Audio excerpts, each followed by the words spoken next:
Assalamualaikum warahmatullahi wabarakatuh. Bismillahirrahmanirrahim. Innal hamdalillah nahmaduhu wa nasta'inuhu wa nastaghfiruh wa na'udzu billahi min shururi anfusina wa sayyiati a'malina. Man yahdihillahu fala mudilla lahu wa man yudlil fala hadiya lahu. Wa ashhadu an la ilaha illallah wahdahu la syarika lahu wa ashhadu anna Muhammadan abduhu wa rasuluh.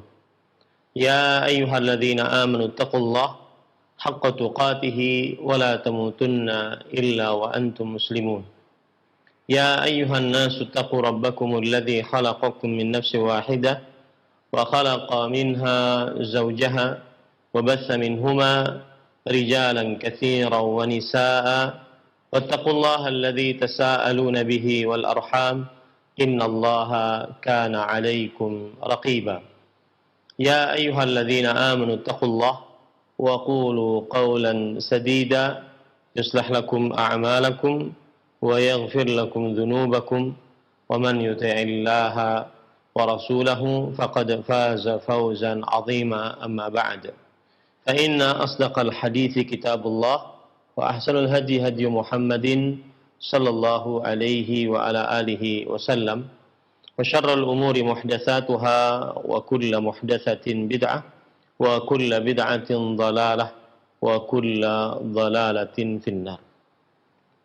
Alhamdulillah, kita bersyukur pada Allah Subhanahu wa taala pada hari ini, hari Rabu pagi menjelang siang 28 Syawal 1442 Hijriah, kita dimudahkan oleh Allah Subhanahu wa taala untuk duduk bersama mengkaji kembali ayat-ayat suci Al-Qur'an dan hadis dari Rasul sallallahu alaihi wasallam di dalam program kajian Islam ilmiah bersama Roja TV dan juga Radio Roja.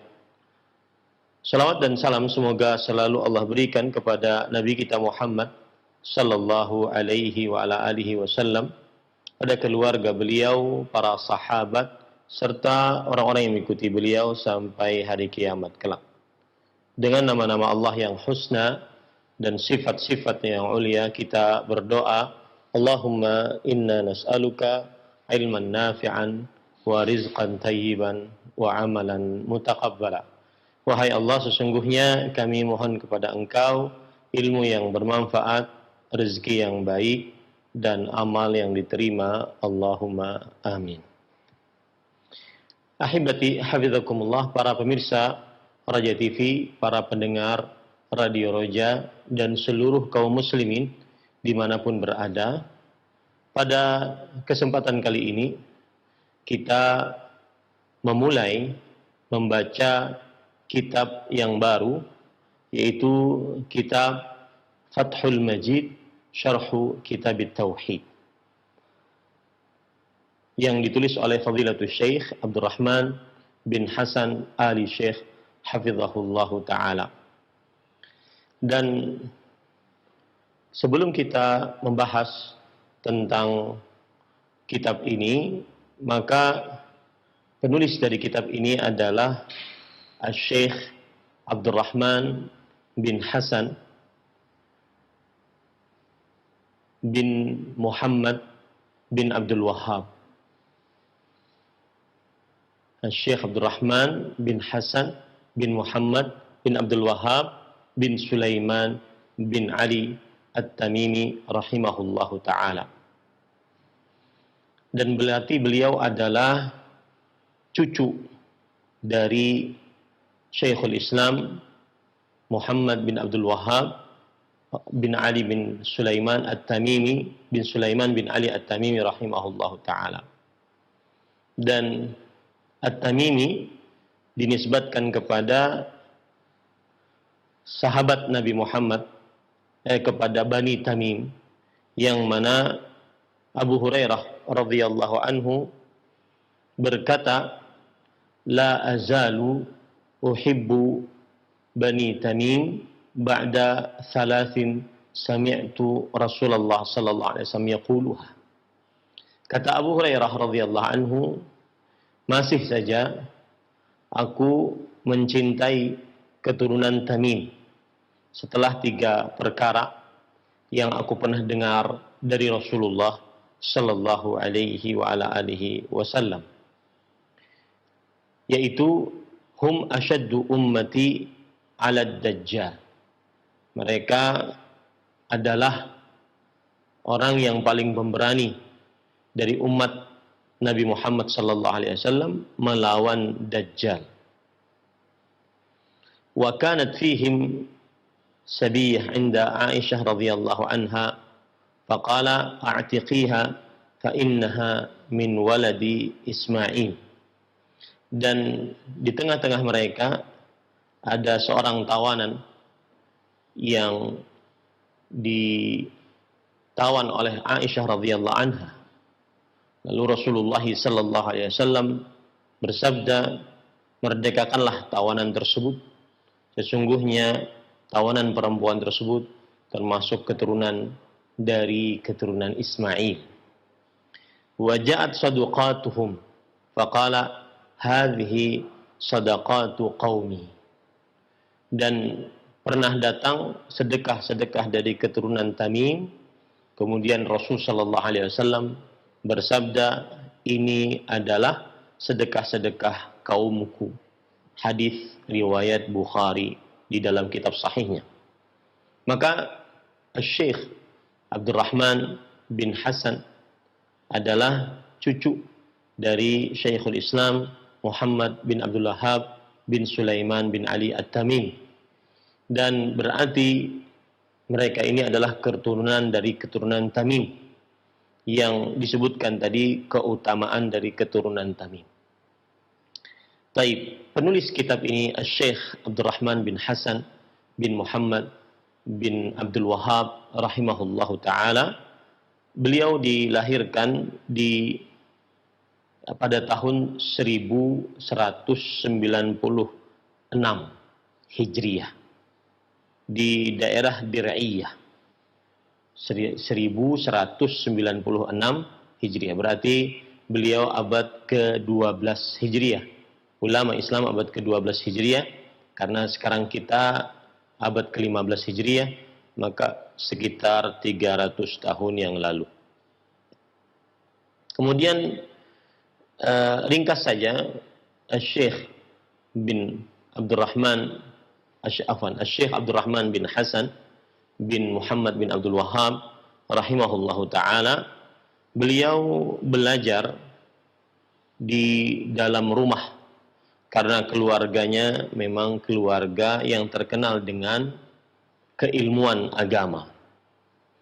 Maka beliau belajar kepada kakeknya, Syekhul Islam Muhammad bin Abdul Wahhab rahimahullahu taala, Kitab Tauhid dari awalnya sampai bab sihir.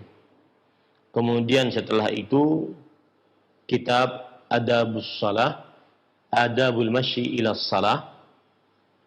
Kemudian beliau juga menghadiri majelis-majelis yang lain seperti majelis Sahih Bukhari, kemudian majelis-majelis tafsir, kemudian juga kitab-kitab hukum yang mana beliau belajar bersama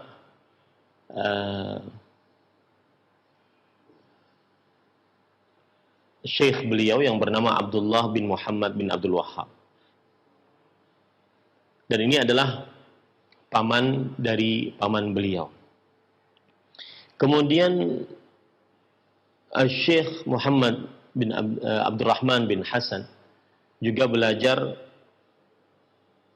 dari guru-guru beliau di kota Mesir, bersama Syekh Hasan Al-Qaisini Al-Misri, kemudian juga Syekh Abdurrahman Al-Jabrati,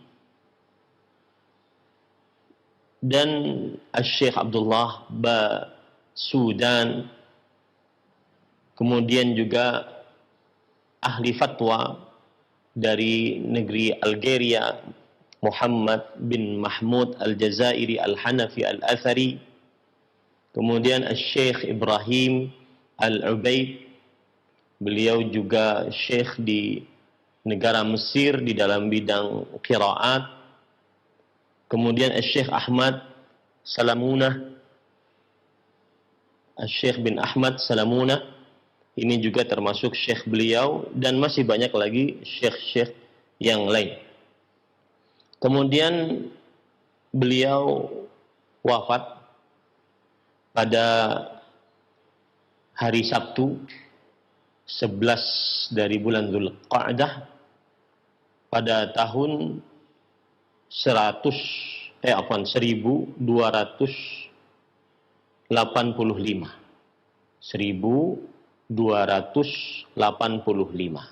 dari hijrahnya Nabi Muhammad sallallahu alaihi wasallam. Beliau adalah ulama Islam abad ke-13 Hijriah. Beliau wafat 1285 Hijriah. Itu berkaitan dengan penulis dari kitab Fathul Majid, Syarh Kitab Tauhid. Adapun berkaitan dengan kitab Fathul Majid, maka dijelaskan oleh beliau di dalam pendahuluan bahwasanya beliau mengatakan, wa amma kitabuhul madhkur famawdu'uhu fi bayani ma ba'athallahu bihi rusulah min tauhidil ibadah wa bayanuhu bil adillati minal kitab was sunnah. Adapun kitab yang disebutkan, maka isinya adalah tentang penjelasan apa yang Allah Subhanahu wa taala bawakan ketika mengutus para rasul, yaitu berupa menjadikan Allah Subhanahu wa taala satu-satunya yang diibadahi, dan penjelasannya dengan dalil-dalil dari Al-Quran dan hadis Rasul sallallahu alaihi wasallam, dan juga zikri ma yunafihi minasyirkil akbar atau yunafi kamalahul wajib minasyirkil asghar wa nahwihi, dan menyebutkan atau penyebutan apa yang menafikan tauhid tersebut, yaitu berupa syirik akbar atau yang menafikan kesempurnaan dari tauhid yang wajib, yaitu berupa syirik asghar dan yang semisalnya. Wa ma yuqarribu min dzalika aw yusiru ilaih, atau apa saja yang mendekatkan kepada hal tersebut atau yang menghantarkannya. Yang dimaksud oleh Syekh di sini adalah tentang kitab tauhid. Yaitu kitab tauhid itu isinya yang ditulis oleh Syekhul Islam Muhammad bin Abdul Wahhab rahimahullahu taala, isinya adalah tentang tauhidul ibadah. Ibadah ditujukan hanya kepada yang satu, yaitu Allah Subhanahu wa taala, disertai dengan penjelasan-penjelasan dalil dari Al-Quran dan hadis Rasulullah SAW. Kemudian juga di dalam kitab tauhid dijelaskan tentang syirik yang bertentangan atau yang meniadakan tauhid, baik itu syirik akbar ataupun syirik asghar, dan juga segala sarana yang menghantarkan kepada perbuatan kesyirikan. Baik. Kemudian ahibati hafizakumullah taala, lalu Syekh Abdurrahman bin Hasan, penulis kitab Fathul Majid, Syarh Kitab Tauhid, di dalam muqaddimahnya mengatakan, wa qad tasadda li syarhihi hafidul musannif wa huwa Syekh Sulaiman bin Abdullah rahimahullahu ta'ala, fawada'a alaihi syarhan ajada fihi wa afad wa abraza fihi minal bayani ma yajibu an yutlaba minhu wa yurad, wa sammahu taysir al-ajizil hamid fi syarh kitab tauhid.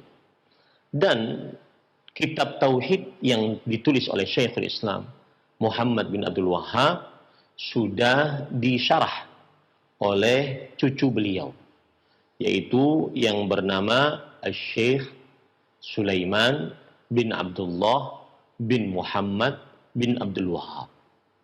Maka syarahnya ini sangat banyak faedahnya. Dan syarahnya ini sangat baik. Kemudian juga syarahnya ini menjadi rujukan dan wajib untuk diteliti ketika seseorang ingin mempelajari kitab Tauhid. Kemudian Syekh Abdurrahman bin Hasan, penulis kitab Fathul Majid Syarah Kitab Tauhid ini yang akan kita pelajari, mengatakan lagi di dalam muqaddimahnya, wa haitsu atlaqa Syekhul Islam fal muradu bihi Abul Abbas Ahmad ibni Abdul Halim ibni Abdussalam ibni Taimiyah. Adapun apabila di dalam kitab Taisir Al-Aziz Al-Hamid yang tadi ditulis oleh Syekh Sulaiman bin Abdul Wahhab bin Abdullah bin Muhammad bin Abdul Wahhab, jika disebutkan di dalam kitab tersebut Syekhul Islam, maka yang dimaksud Syekhul Islam adalah Ahmad bin Abdul Halim bin Abdussalam bin Taimiyah, atau yang dikenal dengan Syekhul Islam Ibnu Taimiyah. Kalau seandainya disebutkan di dalam kitab Taisir Azizil Hamid kata Syekhul Islam, maka yang dimaksud adalah Ibnu Taimiyah rahimahullahu taala. Wal hafidh fal muradu bihi Ahmad bin Hajar Al-Asqalani rahimahullah. Adapun kalau di dalam kitab Taisir Al-Azizil Hamid disebutkan kata al-hafidh, maka yang dimaksud adalah al-imam al-hafidh Ahmad bin Hajar Al-Asqalani rahimahullah ta'ala. Ibnu Hajar Al-Asqalani rahimahullah ta'ala. Jadi kalau seandainya di dalam kitab Taisir Al-Azizil Hamid disebutkan kata al-hafidh, maka yang dimaksud adalah Al-Hafidh Ibnu Hajar Al-Asqalani rahimahullah ta'ala yang mensyarah kitab Sahih Bukhari dalam kitab Fathul Bari Syarh Sahih Bukhari.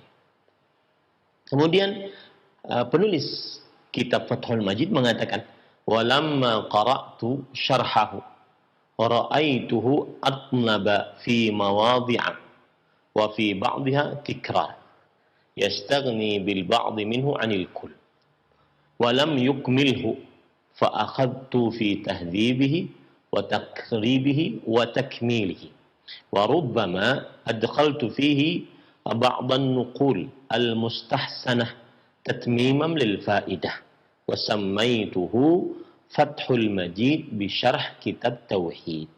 Dan ketika aku membaca syarah tadi Taisir Al-Azizil Hamid, maka aku lihat di beberapa tempat terlalu gemuk dan di sebagian yang lain terdapat, maksudnya terlalu gemuk ini terlalu panjang gitu. Di sebagian yang lain terdapat pengulangan-pengulangan yang padahal dicukupkan dengan yang sudah ada daripada pengulangan. Kemudian juga penulis kitab Taisir Al-Aziz Al-Hamid Al-Syekh Sulaiman bin Abdullah bin Muhammad bin Abdul Wahhab, beliau tidak menyempurnakan syarahnya. Maka aku pun, kata penulis Fathul Majid yang kitabnya kita baca ini, aku pun memulai menertibkannya, menyempurnakannya, dan terkadang aku masukkan ke dalamnya beberapa nukilan-nukilan yang baik sebagai penyempurna dari faidah. Kemudian aku namai kitabnya Fathul Majid bi Syarhi Kitab Tauhid. Nah, itu cerita dari kitab ini, Fathul Majid Syarah Kitab Tauhid. Jadi ceritanya kalau boleh saya ceritakan, ada kitab namanya Kitab Tauhid, alladzi huwa haqqullahi 'alal 'abid. Kitab Tauhid yang merupakan hak Allah atas hamba-hambanya. Kitab ini ditulis oleh Syekhul Islam Muhammad bin Abdul Wahhab bin Sulaiman bin Ali At-Tamimi. Baik, satu. Kemudian kitab ini disyarah oleh seorang syekh yang bernama Syekh Sulaiman bin Abdullah bin Muhammad bin Abdul Wahhab, yang berarti dia adalah cucu dari penulis kitab Tauhid. Disyarah dengan nama syarahnya Taisir Al-Azizil Hamid. Tetapi pensyarah tidak menyempurnakan syarahnya, tidak sampai habis. Ya. Kemudian syarahnya terlalu panjang. Ada yang beberapa kali diulang-ulang. Datanglah Syekh Abdurrahman bin Hasan. Kemudian beliau tertibkan, beliau rapikan, beliau hilangkan yang ulang-ulang, kemudian beliau masukkan yang penting-penting sebagai penambah kesempurnaan. Dan kitab ini dinamakan Fathul Majid bi Syarhi Kitab Tauhid. Begitu ceritanya dari kitab ini. Kemudian penulis mengatakan, wa as'alullaha an yanfa'a bihi kullu talibin lil ilmi wa mustafid, wa an yaj'alahu khalisan biwajhihil karim wa musilan man sa'a fihi ila jannatin na'im wala haula wala quwata illa billahil aliyil azim. Kemudian beliau berdoa agar kitab ini bermanfaat untuk setiap penuntut ilmu dan juga yang mengambil faedah darinya, dan semoga kitab ini adalah ikhlas hanya mencari wajah Allah yang mulia, dan semoga kitab ini menyampaikan kepada surga yang penuh dengan kenikmatan, tidak ada daya dan kekuatan kecuali dengan Allah yang maha tinggi dan maha agung. Nah, inilah muqaddimah dari kitab Fathul Majid bi Syarhi Kitab Tauhid. Jadi sekali lagi penulisnya siapa? Al-Syekh Abdurrahman bin Hasan bin Muhammad bin Abdul Wahhab bin Sulaiman bin Ali At-Tamimi. Nama kitabnya apa? Fathul Majid bi Syarhi Kitab Tauhid. Baik. Kemudian penulis mengatakan, Bismillahirrahmanirrahim. Penulis di sini maksudnya adalah Syekh Abdurrahman bin Hasan bin Muhammad bin Abdul Wahhab bin Sulaiman bin Ali At-Tamimi rahimahullah. Ibtada'a kitabahu bil basmalati iqtida'an bil kitabil ajiz wa amalan bi hadithi kullu mri'in dhi balin la yubda'u fihi bi bismillahirrahmanirrahim fahuwa aqta. Akhrajahu Ibnu Hibban min tariqain. Kemudian penulis, kalau saya katakan penulis berarti Syekh Abdurrahman bin Hasan, ya. Jangan lupa. Penulis adalah Syekh Abdurrahman bin Hasan, cucunya dari Syekhul Islam Muhammad bin Abdul Wahhab rahimahullah, yang menulis kitab Fathul Majid bi Syarh Kitab Tauhid. Penulis memulai kitabnya dengan Bismillahirrahmanirrahim sebagai bentuk pengikutan teladan dengan Al-Quran yang agung. Di Al-Quran yang agung dimulai dari Bismillahirrahmanirrahim. Ini adalah dalil bagi siapa saja yang menulis kitab atau menulis surat, ya, dengan memulai Bismillahirrahmanirrahim, yaitu mencontoh Al-Quran, yang mana Al-Quran dimulai dengan Bismillahirrahmanirrahim. Dan para ikhwah sekalian, para pemirsa Roja TV, para pendengar Radio Roja, dan seluruh kaum muslimin yang mengikuti kajian ini, saya akan berusaha hanya fokus kepada kitab. Saya tidak akan kesana kemari, ya. Jadi kita bisa membaca kitab ini dengan maksimal. Seperti saya beri contoh nih, ya.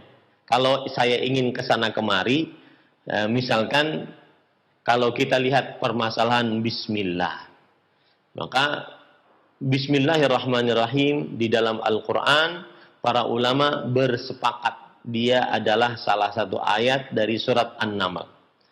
Kemudian atau atau salah satu ayat dari penggalan ayat dalam surat An-Naml. Kemudian Bismillahirrahmanirrahim juga para ulama bersepakat bahwasanya dia bukan dari awal ayat dari surat At-Taubah. Kemudian Bismillahirrahmanirrahim, terjadi perbedaan pendapat di antara para ulama apakah dia ayat dari ayat pertama dari surat Al-Fatihah atau tidak. Kemudian Bismillahirrahmanirrahim, para ulama juga terjadi perbedaan pendapat apakah Bismillahirrahmanirrahim ayat tersendiri dari setiap awal surat ataukah ayat pertama. Nah, itu kalau melebar ya, tapi kita fokus kepada kitab saja ya, kitab saja. Jadi karena ini kitabnya syarah, maka kita lebih condong kepada membaca dan menjelaskan syarahnya, tidak melebar ke mana-mana. Itu contoh kalau seandainya saya ingin melebar-lebarkan ya, nanti tidak selesai-selesai. Padahal kitabnya lumayan banyak, 794 halaman ya. Baik, kita lanjut. Jadi penulis mengatakan ketika Syekhul Islam Muhammad bin Abdul Wahab menulis kitab Tauhid dengan Bismillahirrahmanirrahim, diawali dengan Bismillahirrahmanirrahim, ini adalah mencontoh Al-Quran Al-Karim, yang mana Al-Quran Al-Karim dimulai dengan Bismillahirrahmanirrahim. Kemudian berdasarkan pengamalan terhadap hadis yang berbunyi setiap perkara yang penting tidak dimulai di dalamnya dengan Bismillahirrahmanirrahim, maka ia adalah terputus. Maksudnya terputus dari berkah. Hadis riwayat Imam Ibnu Hibban dari dua jalan. Nah, saya ini baca kitab Fathul Majid dengan tahqiq ataupun hadis-hadisnya diteliti oleh Ashraf bin Abdul Maqsud. Ashraf bin Abdul Maqsud. Nah, di dalam kitab ini, yang kitab Fathul Majid yang ditahqiq oleh Ashraf bin Abdul Maqsud, beliau menyebutkan bahwa hadis ini hadis yang sangat lemah sekali. Ya, hadis ini hadis yang sangat lemah sekali. Nah, dan juga hadis ini dilemahkan oleh Al-Hafidz Ibnu Hajar Al-Asqalani rahimahullah di dalam kitab Sahibul Futuhat Ar-Rabbaniyah. Kemudian juga dilemahkan oleh Imam As-Suyuti dalam kitab Al-Jami' dan juga Imam Al-Albani rahimahullah di dalam kitab Al-Irwa. Jadi hadis yang berbunyi setiap perkara yang penting yang tidak dimulai di dalamnya dengan Bismillahirrahmanirrahim, maka dia adalah terputus. Maksudnya terputus berkahnya dan hadisnya lemah.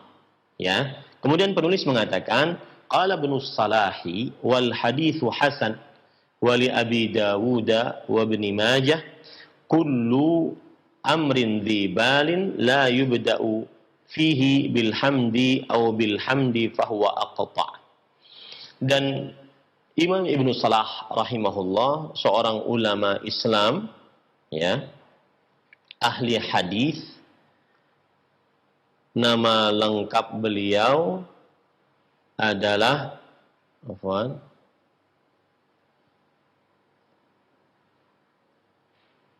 Imam Ibnu Salah, nama lengkap beliau adalah Utsman bin Abdurrahman bin Utsman bin Musa Al-Kurdi.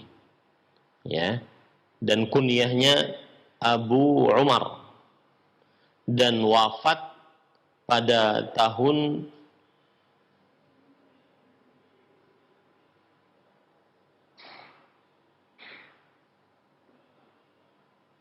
643 Hijriyah. Berarti beliau adalah ulama Islam abad ke-7 Hijriyah.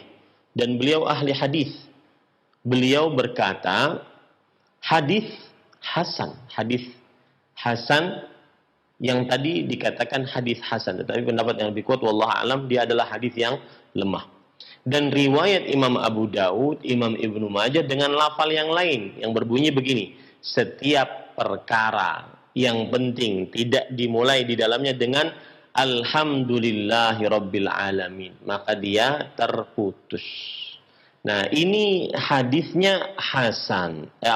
Ini hadisnya juga oleh pentahqiq Ashraf bin Abdul Maqsud adalah juga lemah, ya, karena dia adalah mursal. Karena dia adalah mursal.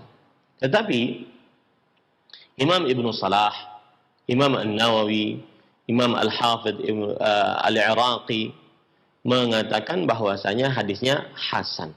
Adapun Al-Hafidh Ibnu Hajar Al-Asqalani mengatakan hadisnya fi isnadihi maqal. Di dalam sanadnya terdapat pembicaraan tentang sahih atau tidaknya. Dan hadis ini dilemahkan oleh ulama hadis abad ini, Imam Al-Albani rahimahullah ta'ala dalam kitabnya Irwaul Ghalil. Jadi yang jelas hadis yang berbunyi kullu amrin dzibarin la yubda'u fihi bi bismillah fahuwa aqta, itu lemah sekali. Sedangkan kullu amrin dzibarin la yubda'u fihi bilhamdillah fahuwa aqta, ini juga lemah, tetapi ada ulama yang menghasankannya. Setiap perkara yang penting yang tidak dimulai dengan bismillahirrahmanirrahim ini adalah lemah sekali. Kemudian ada hadis setiap perkara yang dimulai, yang penting yang tidak dimulai dengan alhamdulillahirabbil alamin, maka ini juga lemah menurut sebagian ulama hadis. Dan ada yang menghasankannya seperti Imam An-Nawawi, Imam Al-Iraqi dan yang lainnya. Kemudian wali Ahmada kullu amrin dzibalin la yuftatahu bi dzikrillah fahuwa abtar au aqta'. Setiap, dan riwayat Imam Ahmad, setiap perkara yang penting yang tidak dimulai dengan zikir kepada Allah, maka dia adalah terputus atau tertinggal.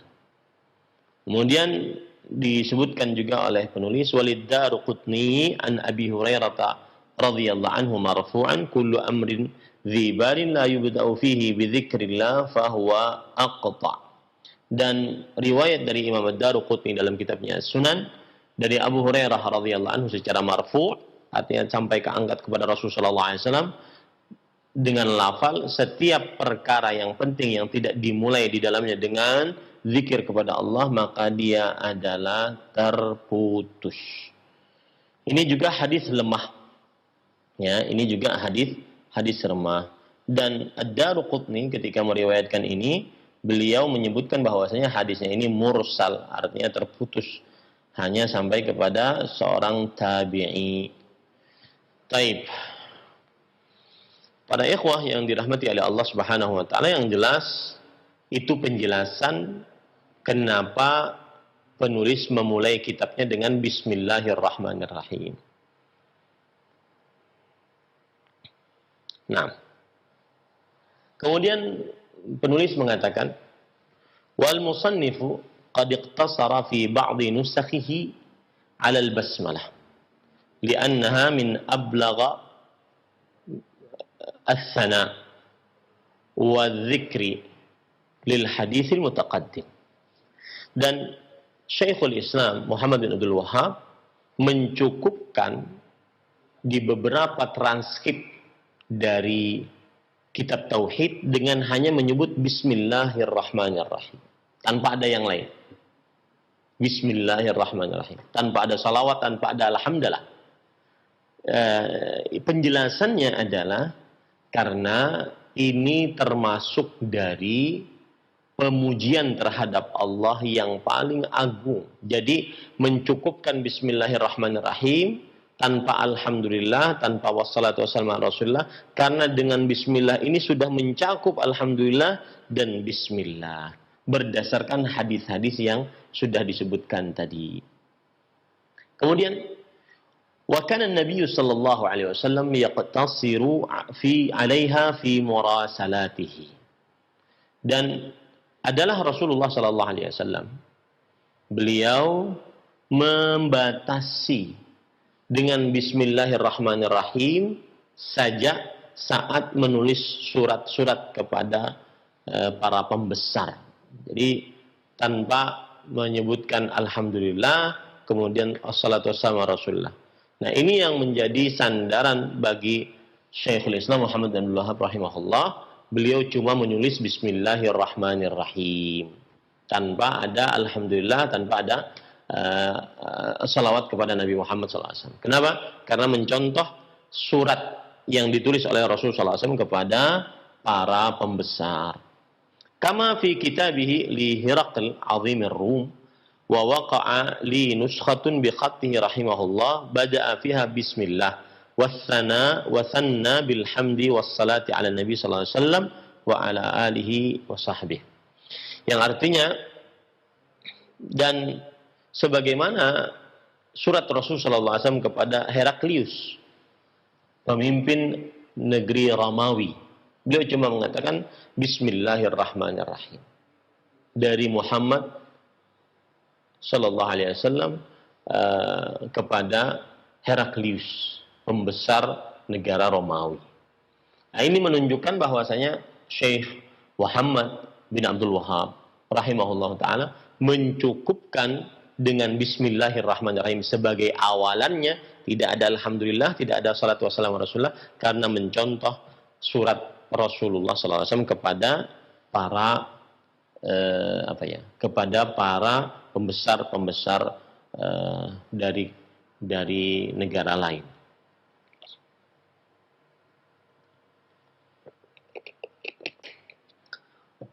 Tetapi kemudian Syekh Abdurrahman bin Hasan mengatakan, saya mendapati sebuah transkrip dengan tulisan tangan langsung dari Syekhul Islam Muhammad bin Abdul Wahhab rahimahullah ta'ala. Beliau memulai dengan bismillahirrahmanirrahim, lalu kedua dengan alhamdulillahirrahmanirrahim, lalu ketiga dengan assalatu wassalamu ala Rasulillah. Jadi ada dua transkrip gitu ya, ada dua manuskrip mungkin yang lebih tepatnya. Ya, ada dua manuskrip maksud saya. Ada tulisan yang hanya bismillahirrahmanirrahim saja, ada yang bismillah, alhamdulillah, wassalatu wassalamu ala Rasulillah. Taib. Kemudian beliau mengatakan, wa ala hadza falibtida'u bil basmalati haqiqiyyun wa bil hamdalati nisbiyyun idhafiyyun ay bin nisbati ila ma ba'da al-hamdi yakunu mabdu'an bihi. Oleh sebab itulah, apabila kita melihat dimulai dengan bismillahirrahmanirrahim, ini adalah memang asal kitab, hakikat kitab seperti itu. Kemudian adapun dimulai dengan alhamdulillahirabbil alamin, maka ini adalah nisbi, artinya relatif, ya, digandengkan, yaitu digandengkan dengan apa yang sesudah alhamdulillahirabbil alamin sebagai awalan darinya. Jadi yang jelas asal kitab tauhid itu ada yang pakai bismillahirrahmanirrahim saja, lalu langsung kitab tauhidnya. Ada yang pakai bismillahirrahmanirrahim, kemudian alhamdulillahirabbil alamin, kemudian wassalatu wassalamu ala Rasulillah. Seperti itu ya. Kemudian tadi sebelum kita masuk lagi, saya ingin mengulang lagi bahwa yang sudah kita baca tadi, yaitu kenapa penulis memulai kitab tauhidnya dengan ucapan bismillahirrahmanirrahim, karena mengikuti apa yang ada dalam Al-Quran, karena mencontoh Rasulullah SAW di dalam surat-surat beliau. Kemudian kita sudah pelajari tadi, adapun hadis-hadis yang disebutkan tentang setiap perkara penting yang tidak dimulai dengan bismillahirrahmanirrahim, maka dia adalah terputus. Maka ini hadisnya sangat lemah. Adapun hadis yang berbunyi setiap perkara penting yang tidak dimulai dengan alhamdulillahirabbil alamin, ini lemah, tetapi ada yang menghasankannya. Kemudian ada riwayat yang ketiga, setiap perkara yang penting yang tidak dimulai dengan menyebut nama Allah, maka ini adalah terputus, ini juga lemah. Ya, ini juga lemah. Baik. Sudah itu, sekarang kita masuk kepada permasalahan lanjutannya. Beliau sekarang ingin menjelaskan kepada kita bismillahirrahmanirrahim. Wal ba'u fi bismillah muta'alliqatun bimahdzufin. Wakhtara katsirun minal mutaakhirin qawnuhu fi'lan khassan mutaakhiran. Ba pada kata bismillahirrahmanirrahim. Ingat, sekarang kita baru membicarakan bismillahirrahmanirrahim. Maka saya berharap harus sabar, ya, harus sabar. Para ikhwan yang dirahmati oleh Allah Subhanahu wa taala,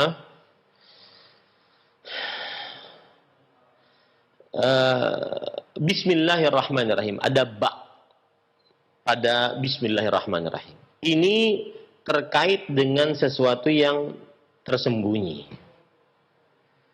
Dan kebanyakan dari ulama-ulama generasi terakhir memilih pendapat bahwasanya ba ini terkait dengan sebuah kata kerja yang khusus yang diakhirkan. Yang khusus yang diakhirkan. Ya. Kemudian penulis mengatakan, jadi ketika orang menyebutkan bismillahirrahmanirrahim, atau ketika orang menulis bismillahirrahmanirrahim, itu sebenarnya ada kata kerja sebelumnya. Atau ada kata kerja setelahnya, maksud saya. Bismillahirrahmanirrahim apa gitu. Bismillahirrahmanirrahim saya makan. Bismillahirrahmanirrahim saya minum. Bismillahirrahmanirrahim saya menulis. Bismillahirrahmanirrahim saya membaca dan seterusnya. Ada kata kerja yang khusus yang diakhirkan. Ya. Jadi ada yang tersembunyi di situ kalau orang mengucapkan bismillah. Misalkan kita mau naik kendaraan, kita kan mengucapkan bismillah. Di situ ada kata kerja yang tersembunyi setelahnya. Bismillah saya naik kendaraan. Ya, seperti itu. Kemudian penulis mengatakan amma qaunuhu fi'lan fali'anna al-asla fil 'amali al-af'al. Kenapa ada kata kerja setelah bismillahirrahmanirrahim, bukan kata benda? Ya. Karena asal hukum sebuah perbuatan adalah perbuatan itu sendiri. Wa amma kaunuhu khassan fali'anna kulla mubtadi'in bil basmalah fi amrin yudmiru ala ma ja'ala al basmalata mabda'un lahu. Kenapa disebutkan dia adalah perkara yang khusus, ya. Jadi kata kerja yang khusus karena setiap yang memulai dengan bismillah di dalam sebuah perkara yang tersembunyi menjadikan basmalah sebagai yang diawali dengannya. Makanya dia khusus. Ya. Wa amma kaunu mutaakhiran falid dalalati 'ala al-ikhtisas wa udkhila fi at-ta'zim wa adkhala fi at-ta'zim wa awfaqa lil wujud wa li anna ahamma ma yubda'u bihi dzikrullah. Nah, kenapa diakhirkan? Jadi kan kalau orang mengucapkan bismillah, sebenarnya ada kata kerja yang tersembunyi di sini. Ya, kata kerja yang tersembunyi ini kenapa diakhirkan, bukan diawalkan? Karena menunjukkan kepada kekhususan dan menunjukkan kepada pengagungan dan menunjukkan kepada lebih benar-benar terjadi dan menunjukkan kepada bahwa ini yang paling penting dalam kehidupan kita sehari-hari. Segala sesuatu yang paling penting dimulai dengan menyebut nama Allah. Nah, karena di situ ada keberkahan. Jadi apapun yang ingin kita kerjakan, maka menyebut dengan nama Allah Subhanahu wa taala. Ini penting, ya. Jadi kenapa bismillah itu diawalkan? Karena untuk pengkhususan, untuk pengagungan, untuk benar-benar terjadi dan untuk memulai segala sesuatu dengan menyebut nama Allah Subhanahu wa taala. Maka dalam kehidupan kita sehari-hari jangan sampai lupa mengerjakan apapun dengan bismillah. Sampai ketika mau masuk WC, sebelum masuk WC ucapkan bismillah baru masuk WC dengan kaki kiri. Ya. Naik kendaraan ucapkan bismillah. Kemudian dan seterusnya. Nah, ini para ikhwan yang dirahmati oleh Allah Subhanahu wa taala. Wa dzakara al-'allamatu Ibnu Al-Qayyim rahimahullahu taala li hadzil 'amili fawaidah. Al-Imam Al-Allamah Ibnu Al-Qayyim, ulama Islam abad ke-8 Hijriah, beliau menyebutkan kenapa setelah Bismillahirrahmanirrahim tidak disebutkan fiilnya secara jelas, tetapi tersembunyi. Ya, Bismillah, ada fiil setelahnya, ada kata kerja setelahnya. Kenapa disebutkan secara tersembunyi? Apa faedahnya? Ada beberapa faedah. Minha annahu mautinun la yanbaghi an yataqaddama fihi ghaira an yataqaddama fihi ghairu dzikrillah ta'ala. Di antara faedahnya adalah dia sebuah keadaan yang tidak pantas didahulukan di dalamnya selain zikir Allah Subhanahu wa taala. Jadi kenapa kita memulai segala sesuatu dengan bismillah? Karena yang paling pantas untuk dimulai segala sesuatu adalah dengan zikir kepada Allah Subhanahu wa taala. Ini wa minha anna al-fi'la idza hudifa sahha al-ibtida'u bil basmalati fi kulli 'amal wa qaul wa harakah. Fakana al-hadfu am intaha mulakhasan. Dan di antara faedahnya adalah apabila kata kerjanya itu disembunyikan, maka akan benar memulai segala ucapan, perbuatan, pergerakan dengan bismillah. Ya, berarti faidah dari bismillah kemudian kata kerjanya itu disembunyikan. Ini faedahnya adalah kita ingin memulai segala sesuatu dengan nama Allah. Baik itu ucapan, baik itu perbuatan, baik itu pergerakan. Ya, memulai segala sesuatu dengan nama Allah Subhanahu wa ta'ala. Nah, bismillah. Kemudian, itu tadi Bismillahirrahmanirrahim. Berarti Bismillah. Sebenarnya setelah bismillah itu ada kata kerja yang tersembunyi. Seperti saya mau minum, bismillah sebelum minum. Lalu saya minum. Minumnya dengan tangan kanan ya. Nah, berarti di situ ada kata kerja yang tersembunyi. Bismillah saya minum. Kenapa didahulukan bismillahnya dan disembunyikan saya minumnya? Karena untuk memulai segala sesuatu dengan nama Allah, ya, untuk minta tolong kepada Allah, untuk mengagungkan nama Allah, untuk mengkhususkan nama Allah Subhanahu wa ta'ala. Itu maksudnya dari penjelasan yang begitu panjang tadi. Kemudian setelah itu waba bismillahirrahmanirrahim lil musahabah wa qil isti'anah fa yakunu taqdir bismillahi mu'allif hala kauni musta'inan bi dzikrihi mutabarrikan bihi. Nah, ini pentingnya. Dan ba pada kata bismillah, kan bismillah itu ba di situ, bismillah. Itu fungsinya adalah untuk pertemanan. Dan juga ada yang mengatakan untuk minta tolong. Ba pada huruf bismillah. Maka akhirnya ucapannya seperti ini. Dengan nama Allah aku menulis kitab. Saat aku menulis itu aku minta tolong kepada Allah dengan menyebut namanya. Minta berkah dengan menyebut namanya. Nah, ini faidah dan penjelasan yang menarik saat seseorang mengucap bismillah untuk memulai sesuatu. Ya, untuk memulai sesuatu, yaitu bismillah saya sedang minum, untuk minta dalam keadaan minta tolong kepada Allah dengan menyebut namanya. Nah, seperti itu. Sebelum makan, bismillah. Artinya saya makan dalam keadaan saya minta pertolongan kepada Allah dengan menyebut namanya. Meminta berkah kepada Allah dengan menyebut namanya saat makan. Maka akhirnya makannya ditolong, makannya berkah, naik kendaraannya ditolong, naiknya berkah, dan seterusnya. Ini penting sekali pemahaman ini. Jadi ketika seseorang mengucapkan bismillah, ada yang mengatakan itu tujuannya adalah untuk minta tolong. Minta tolong dalam apa yang sedang dikerjakan. Minta tolongnya kepada siapa? Kepada Allah. Ya, ini penting sekali. Makanya jangan dilupakan mengerjakan pekerjaan yang bermanfaat dengan membaca bismillah.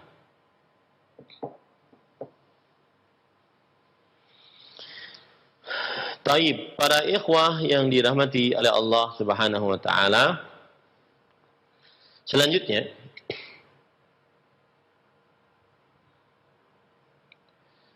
penulis kemudian mengatakan, wa amma dhuhuruhu fi iqra bismi rabbik wa fi bismillahi majreha fali anna al-maqam yaqtadi dzalika kama la yakhfa.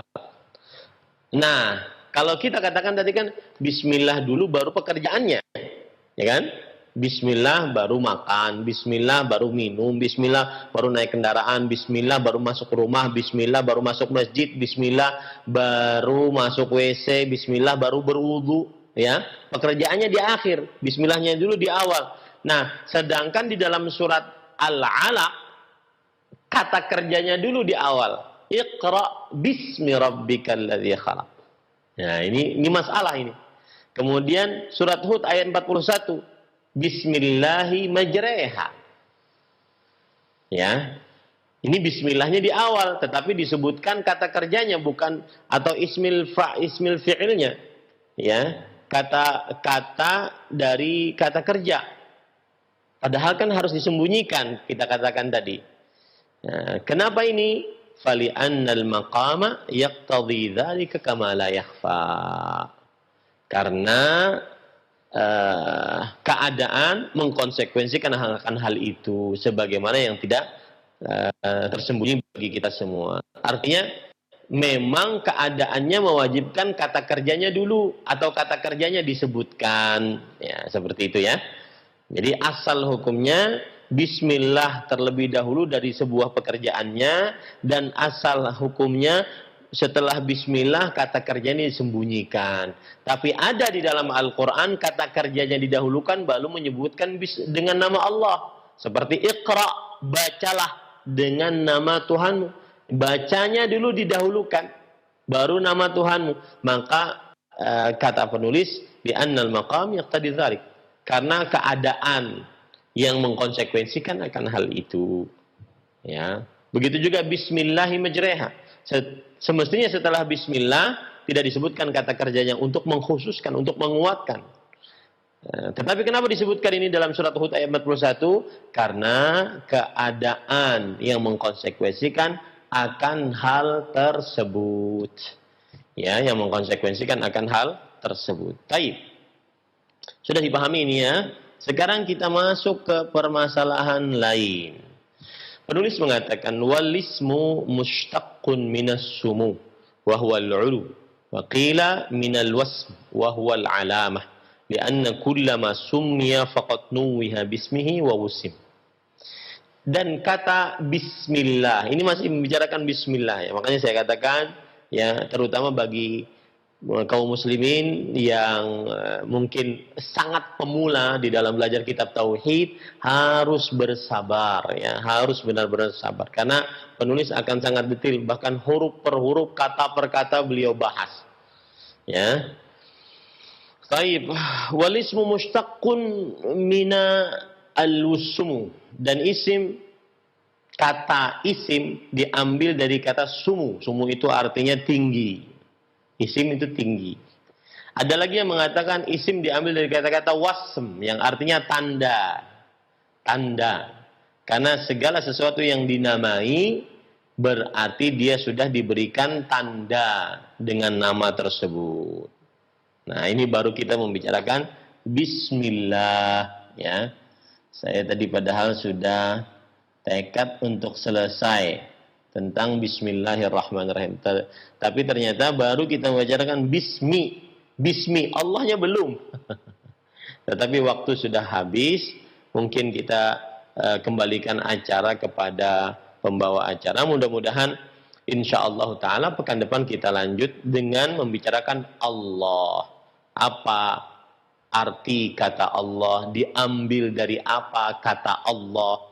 Ya, maka mudah-mudahan bisa kita lanjutkan. Wallahu alam wa sallallahu nabiyana Muhammad walhamdulillahirabbil alamin. Nah, silakan. Nah, Ustaz, barakallahu fikum wa jazakallahu khairan. Terima kasih atas bimbingan dan pelajaran yang bermanfaat yang telah disampaikan.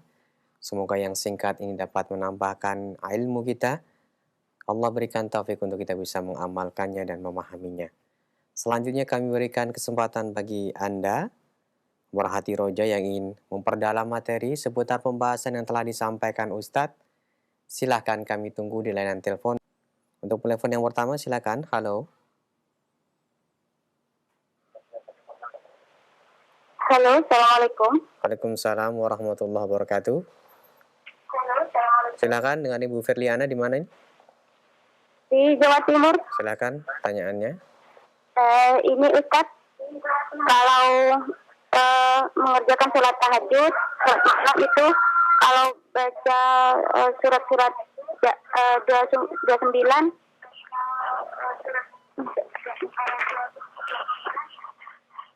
itu kan baca misalnya surat Al-Mulk, terus kemudian surat dilanjut dengan surat Al-Qalam begitu. Itu apakah harus memulai baca Bismillah begitu Ustaz?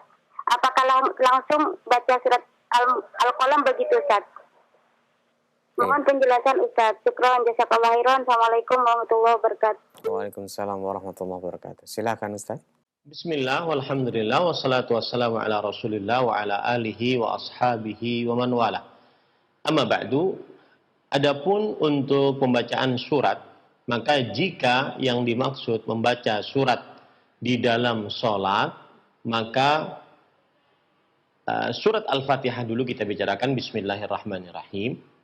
Jika kita membacanya di dalam sholat, maka pendapat yang lebih kuat adalah dibaca. Kalau seandainya sholat yang dikeraskan suaranya seperti subuh, maghrib dan isya dibaca oleh imam. Dibaca oleh imam dan oleh orang yang sholat sendirian. Ya, tetapi pembacaannya oleh imam dengan suara yang lirih untuk Bismillahirrahmanirrahim. Berdasarkan hadis dari Anas bin Malik radhiyallahu anhu, beliau sholat di belakang Rasulullah sallallahu alaihi wasallam, Abu Bakar, Umar dan Utsman, dan seluruhnya melirihkan bacaan Bismillahirrahmanirrahim. Adapun apabila dia menjadi makmum, maka dia mencukupkan dengan bacaan imam menurut pendapat yang kuat, baik itu bacaan bismillah ataupun bacaan Al-Fatihah secara umum dan juga surat. Nah, kemudian ketika dia jadi imam, jika setelah membaca surah Al-Fatihah kemudian ingin membaca surat di dalam Al-Quran setelah Al-Fatihah, maka dia boleh membaca Bismillahirrahmanirrahim jika itu dia ingin membaca awal surat. Karena pendapat yang lebih kuat bahwa Bismillahirrahmanirrahim di setiap awal surat adalah ayat tersendiri, bukan awalan dari surat. Dia ayat tersendiri, bukan juga penggalan pemisah antara surat dengan surat. Dia ayat tersendiri. Maka boleh untuk membaca Bismillah, ya, baik dikeraskan ataupun tidak dikeraskan, tetapi lebih baik dilirihkan karena dia adalah ayat tersendiri. Baru setelah itu dia baca surat. Itu kalau jadi imam. Kalau seandainya jadi makmum, maka jika imam mengeraskan suara bacaannya, maka dia mendengarkan. Jika imam melirihkan suara bacaannya, maka dia membaca Al-Fatihah dan juga surat secara tersendiri. Adapun di luar surat, di luar sholat maksud saya, maka apabila dia ingin membaca awal surat Al-Mulk misalkan, maka dia baca Bismillahirrahmanirrahim. Karena itu yang tertulis dalam mushaf. Ya, setelah membaca A'udzubillahi minasyaitonirrajim, maka dia membaca Bismillahirrahmanirrahim. Kemudian setelah itu membaca Tabarakalladzi biyadihil mulk wa huwa ala kulli syai'in qadir. Wallahu a'lam. Barakallahu fikum wa jazakallahu khairan. Terima kasih Ustadz atas jawaban yang telah disampaikan. Semoga menjadi tambahan ilmu untuk yang bertanya khususnya dan kita semuanya. Kami tunggu kembali. Halo. Halo, Iya. Assalamualaikum warahmatullahi wabarakatuh. Waalaikumsalam Ibu. Dari Ibu siapa? Di Bogor nih ya? Ya, Tat. Silakan. Tat, mohon maaf ya Tat, atas Mm-mm. kesalahan saya. Ini Tat, saya mau bertanya, apa setiap pengerjaan itu dilapaskan dengan auzubillahi minasyaitonirrajim, atau bagi tertentu aja Tat auzubillahi minasyaitonirrajimnya Tat. Mohon saya Tat, Maksudnya Ibu, mohon maaf? ini maksudnya apa, khusus nila aja gitu, apa dipakai auzubillahi minasyaitonirrajimnya gitu Tat. Jadi kalau mau baca Al-Quran atau gimana Ibu? Auzubillah dipakai atau bismillah aja gitu Tat. Oh ya, paham. Mohon saja Tat. Jazakumullah khairan. Assalamualaikum warahmatullahi wabarakatuh. Waalaikumsalam warahmatullahi wabarakatuh. Silakan Ustaz, bisa disimak dengan baik. Bismillah, walhamdulillah, wassalatu wassalamu ala rasulillah, wa ala alihi wa sahbihi wa man wala. Amma ba'du. Adapun untuk membaca Al-Quran, baik di dalam sholat atau di luar sholat, maka diawali dengan membaca A'udzubillahi minasyaitonirrajim.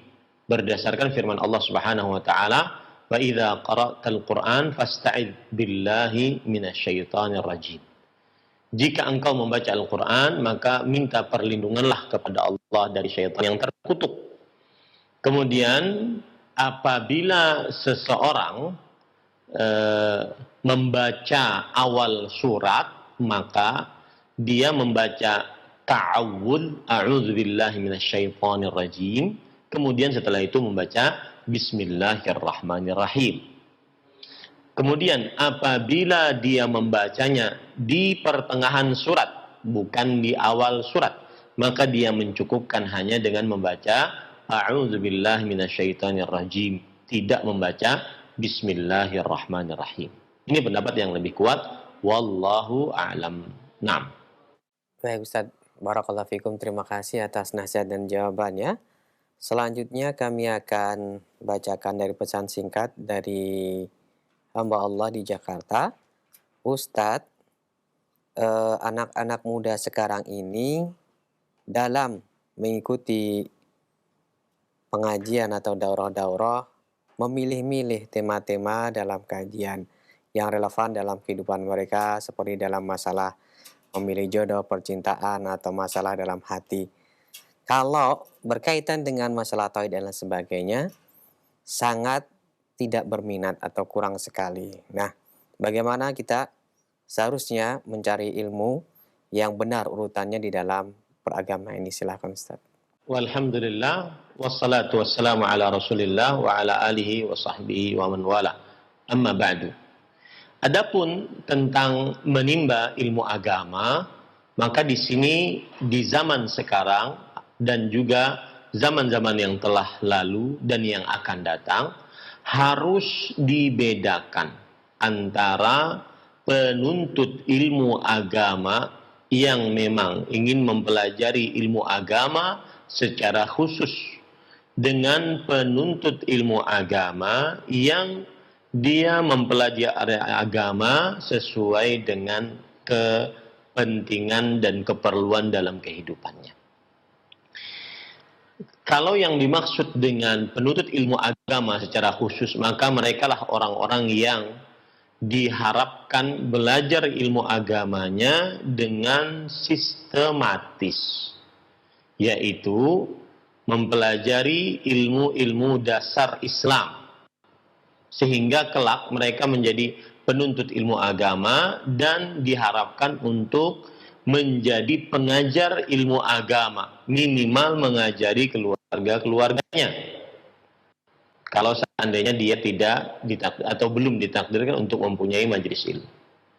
Dan orang-orang yang seperti ini diharapkan dia konsisten menuntut ilmu agamanya dengan metodologi atau cara yang benar. Saya beri contoh, misalkan ini kita membicarakan penuntut ilmu agama yang memang dia khusus menuntut ilmu agama untuk menjadi dasar di dalam kehidupan beragamanya, dan juga diharapkan bisa mengajar orang-orang sekitarnya, minimal anak istrinya. Ya, seperti orang-orang seperti ini, maka dia menimba ilmu agama secara sistematis dan sesuai dengan metodologi yang benar, sehingga benar-benar menumbuhkan, mendatangkan, mendasari ilmu agamanya. Seperti misalkan yang pertama kali dia pelajari adalah tentang rukun Islam, rukun iman.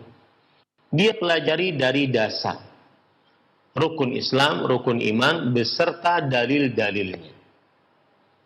Kalau seandainya dia sudah mempelajari itu dari dasar beserta dalil-dalilnya, maka kemudian dia naik lebih ke atas lagi, naik kelas istilahnya. Dan setelah dia naik kelas itu dia dilihat dirinya apa yang lebih condong kepada dirinya. Seperti dia mempelajari ilmu akidah, keyakinan seorang muslim. Maka dia mempelajari tentang akidah dari dasar. Seperti misalkan dia mempelajari Al-Qawaidul Arba'. Al-Qawaidul Arba', yaitu 4 kaidah dasar memahami tauhid dan syirik. Setelah dia paham, belajar kepada seorang guru, dia naik ke atas. Lebih atas lagi, yaitu al-usulus thalatha. 3 landasan pokok dasar akidah Islam. Dan beserta syarahnya. Dan syarahnya tidak usah terlalu panjang-panjang, lebar. Dia belajar kepada seorang ustadz. Ustadznya tidak pasti harus terkenal, punya akun di YouTube, punya followers, tidak. Ustadz yang bisa mengajarkan apa yang ada di dalam matan tersebut. Kemudian yang ketiga, yaitu dia naik ke pelajaran kitab tauhid, mengenal keutamaan tauhid, pengertian tauhid, kemudian setelah itu mengenal kesyirikan, bahaya kesyirikan, contoh-contoh kesyirikan, sarana-sarana yang menghantarkan kepada kesyirikan. Dan 3 kitab ini, Al-Qawaidul Arba', Al-Usul Ats-Tsalatsa, kitab tauhid ditulis oleh Syekhul Islam Muhammad bin Abdul Wahhab rahimahullah. Dia pelajari dengan mendalam, tapi tidak terlalu meluas, cukup mendasar yang dia paham pokok dari apa yang disampaikan. Seperti kitab kita ini sebenarnya adalah bukan untuk pemula, tetapi untuk pertengahan yang sudah belajar kitab tauhid dari dasar dengan bahasa yang mudah, naik ini syarah kitab Fathul Majid ini sebenarnya pertengahan, ya. Kemudian setelah itu dia naik kepada Al-Aqidah Al-Wasithiyah. Kemudian naik lagi kepada Al-Aqidah At-Tadmuriyah atau As-Safariniyah. Kemudian baru nanti dia kitab-kitab yang lain seperti Lum'atul I'tiqad, Kitab Sunnah, kitab yang lain-lainnya. Kalau itu dalam bidang akidah. Kalau dalam bidang hadis ada 2. Ulumul hadis dengan fiqhul hadis. Ulumul hadis dia belajar tentang kaedah-kaedah hadis, ilmu hadis. Dari mulai misalkan Nukhbatul Fikr, kemudian naik lagi kepada Taisir Mustalah Hadis, ya. Belajar tentang ilmu kaedah hadis, apa itu hadis sahih, hadis lemah, hadis palsu, hadis hasan, apa saja jenis-jenis hadis lemah, apa saja jenis-jenis hadis sahih, apa penyebab kepalsuan hadis dan seterusnya. Itu ulumul hadis. Ada nanti fiqhul hadis atau yang disebut dengan fiqhus sunnah. Dia belajar dari misalkan matan hadis arba'in, 40 hadis yang dikumpulkan oleh Imam Nawawi. Dia belajar dari dasar, jangan langsung ke kitab-kitab syarah yang besar-besar. Dan dia belajar kepada seorang ustadz, ya, langsung minta waktu ustadz tersebut setiap hari mungkin setengah jam mempelajari. Dan ingat, ustadznya tidak mesti harus terkenal, tidak mesti harus punya akun YouTube dan semisalnya. Ya, nah, ajar, belajar makan, sehingga dia tahu apa isi dari arba'in tersebut dengan syarah yang mudah. Nah, kemudian setelah itu dia bisa naik kepada syarah yang lebih tinggi lagi. Kalau nafasnya panjang dalam menuntut ilmu hadis, dia naik kepada Umdatul Ahkam. Umdatul Ahkam min kalami khairil anam yang ditulis oleh Imam Al-Hafidh Al-Maqdisi. Kemudian dia ambil syarah yang ringan-ringan. Ya, terutama syarah-syarah yang memang ulama-ulama terdahulu. Ya, seperti Subulus Salam. Kemudian naik seperti misalkan Taysirul Ulam, Syarh Umdatul Ahkam maksud saya. Nah, kemudian dia naik lagi, kalau nafasnya panjang dalam ilmu hadis, maka dia naik ke kitab Bulughul Maram. Yang ditulis Bulughul Maram min Adillatil Ahkam, ditulis oleh Hafidz Ibnu Hajar. Kemudian dia baca syarahnya, macam-macam syarahnya. Ada yang syarah ulama kontemporer sekarang, ada yang terdahulu seperti Subulus Salam yang saya katakan tadi. Itu dalam ilmu hadis. Nah, dalam ilmu tafsir juga begitu. Ada dua, ada tafsirnya langsung, ada ilmu tafsirnya. Ya, muqaddimah ilmu tafsir. Kemudian ilmu tafsirnya dia baca mungkin tafsir yang ringan dahulu bagi pemula seperti Taysir Karimur Rahman fi Tafsir Kalamil Mannan, atau tafsir Jalalain boleh juga. Ya, tidak mengapa. Nanti ustadznya menjelaskan bahwa ini ada beberapa penyimpangan. Kemudian naik nanti ke tafsir Ibnu Katsir, naik nanti tafsir Ibnu Jarir At-Tabari, Al-Qurtubi dan seterusnya. Nah, ini semua bagi penuntut ilmu yang memang dia mengkhususkan dirinya dalam menuntut ilmu untuk mengajar minimal keluarganya. Adapun penuntut-penuntut ilmu di zaman sekarang, ya seperti yang disebutkan dalam pertanyaan tadi, ya, yang hanya concern dengan kajian-kajian tematik, kajian-kajiannya pun juga yang sesuai dengan keinginan mereka, bagaimana ingin dapat jodoh yang baik, kajian tentang pranikah, kajian tentang pernikahan, kajian tentang rumah tangga, tidak ada keraguan di dalamnya, itu baik. Akan tetapi saya nasihatkan, jangan lupa itu kajian tematik, bukan ilmu yang mendasar. Jika ingin ilmu yang mendasar, maka berpindahlah ke genre penuntut ilmu yang pertama tadi. Ya, genre penuntut ilmu yang pertama tadi. Dan itu memang perlu kesabaran. Seperti kita ngaji kitab tauhid ini perlu kesabaran. Ya, tetapi akan mengeluarkan para penuntut-penuntut ilmu yang kelak bisa mengajarkan umat. Minimal saya katakan keluarganya tadi. Makanya saya nasihatkan kepada kaum muslimin, ya, bukan karena sayanya, ini kan kajian pertama dan kajian kitab Fathul Majid. Kajian pertama kali, maksudnya pertemuan pertama, bukan pertama kali ya, pertemuan pertama. Maka siapkan catatan, siapkan setiap Rabu pagi jam 8 waktu Indonesia Barat insya Allah, ya, meskipun mungkin nanti pihak Roja TV, Radio Roja membuat iklan seperti kalau di televisi lainnya itu membuat iklan untuk ini pelajaran yang baru begitu. Ini pelajaran yang baru sehingga kaum muslimin tahu bahwa ini kajian baru sehingga bisa mengambil manfaatnya dengan lebih maksimal lagi.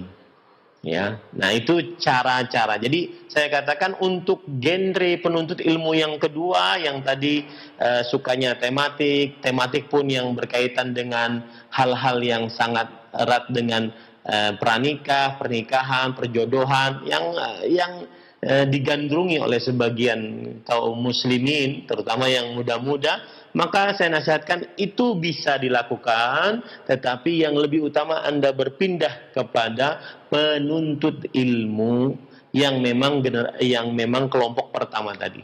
Menuntut ilmu dari ilmu yang mendasar agar bisa menjadi penuntut ilmu, mempunyai ilmu yang mendasar dan bisa mengajar kepada minimal keluarga anak istri.